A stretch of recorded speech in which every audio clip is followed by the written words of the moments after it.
Happy Diwali. Diwali ആയിട്ട് ഞങ്ങൾക്ക് കുറേ സ്വീറ്റ്സ് ഒക്കെ കിട്ടിയിട്ടുണ്ട്. 2 ഇവിടെ പൂ മാർക്കറ്റിൽ നിന്ന് കിട്ടി. പിന്നെ ഞങ്ങളുടെ കടയിൽ സ്റ്റാഫ്സിനൊക്കെ കൊടുത്തിട്ട് ബാക്കി അച്ഛൻ കൊണ്ടുവന്നു. അങ്ങനെ കുറേ പലതരം സ്വീറ്റ്സുകൾ.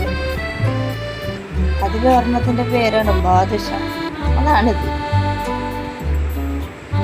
അങ്ങനെ കുറേ സ്വീറ്റ്സുകളുണ്ടായിരുന്നു.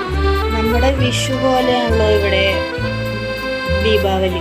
അതുകൊണ്ട് ഞങ്ങളുടെ ഹൗസ് ഓണറിൻ്റെ എല്ലാ ഫാമിലി മെമ്പേഴ്സും വന്നിട്ടുണ്ടായിരുന്നു.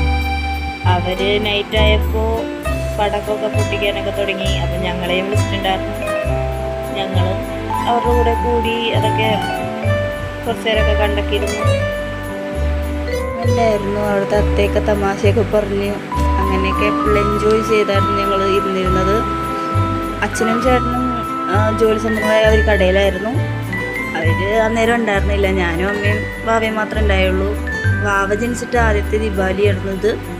അവൾ ഫുൾ എക്സൈറ്റഡ് ആയിട്ട് ഇങ്ങനെ നോക്കിയിരിക്കുകയായിരുന്നു. അവർ പൊട്ടിക്കുന്നതും അതിൻ്റെ ഒച്ചയും എല്ലാം കേട്ടിട്ട് ഫുള്ള് അവൾക്ക് ഹാപ്പി മൂഡായിരുന്നു. ഇതായിരുന്നു ഞങ്ങളുടെ ചെറിയൊരു ദീപാവലി വിശേഷങ്ങൾ. ഹാപ്പി ദിവാലി.